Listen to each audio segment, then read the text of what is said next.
ਜਿਵੇਂ ਦੀ ਕੁਆਲਿਟੀ ਹੈ ਉਹ ਉੱਤੇ ਨਹੀਂ ਜਾ ਸਕਦੀ, ਕਿਉਂਕਿ ਅਸੀਂ ਵੀ ਦੇਖ ਰਹੇ ਹਾਂ ਕਿ 2 ਦਿਨ ਹੋ ਗਏ ਸਾਨੂੰ ਆਇਆਂ ਨੂੰ, ਤੇ ਮੈਨੂੰ ਵੀ ਲੱਗਦਾ ਸੀ, ਮੈਨੂੰ ਪਤਾ ਨਹੀਂ ਸੀ ਕਿ ਇੱਥੇ ਟਿਕਟੌਕ ਬੈਨ ਨਹੀਂ ਹੈ, ਸਾਡੇ ਬੈਨ ਹੈ।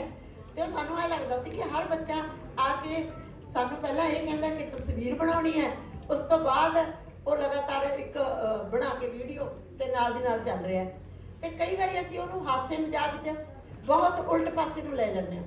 ਦੇਖੋ ਇਹ ਮਾੜੀ ਨਹੀਂ ਹੈ, ਜੇ ਅਸੀਂ ਉਹਨੂੰ ਪੋਜ਼ਿਟਿਵਲੀ ਅਸੀਂ ਕੋਈ ਚੀਜ਼ ਬਣਾਉਂਦੇ ਹਾਂ, ਅਸੀਂ ਉਸ ਰੂਪ ਦੇ ਵਿੱਚ ਫੇਸਬੁੱਕ ਤੇ ਵੀਡੀਓ ਪਾ ਦਿੰਦੇ ਹਾਂ। ਵੀਡੀਓ ਵੀ ਕਈ ਤਰੀਕਿਆਂ ਦੀਆਂ, ਬਹੁਤ ਕੁਝ ਇਹੋ ਜਿਹੀਆਂ ਵੀਡੀਓਜ਼ ਨੇ ਜਿਹੜੀਆਂ ਸਾਡਾ ਨੁਕਸਾਨ ਕਰ ਜਾਂਦੀਆਂ ਨੇ, ਪਰ ਬਹੁਤ ਕੁਝ ਇਹੋ ਜਿਹਾ ਵੀ ਹੈ।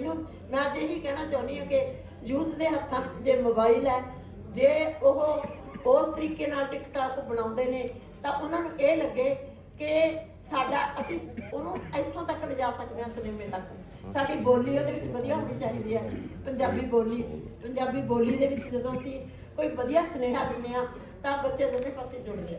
ਮੈਨੂੰ ਇਹ ਲੱਗਦਾ ਕਿ ਜਿਹੜੀ ਇਹ ਚੀਪ ਗੱਲਾਂ ਇਹਨਾਂ ਤੋਂ ਸਾਨੂੰ ਗੁਰੇਜ਼ ਕਰਨਾ ਚਾਹੀਦਾ, ਤਾਂ ਹੀ ਅਸੀਂ ਆਪਣੀ ਮਾਂ ਬੋਲੀ ਨਾਲ ਬੱਬਾ ਕਮਾ ਸਕਦੇ ਹਾਂ।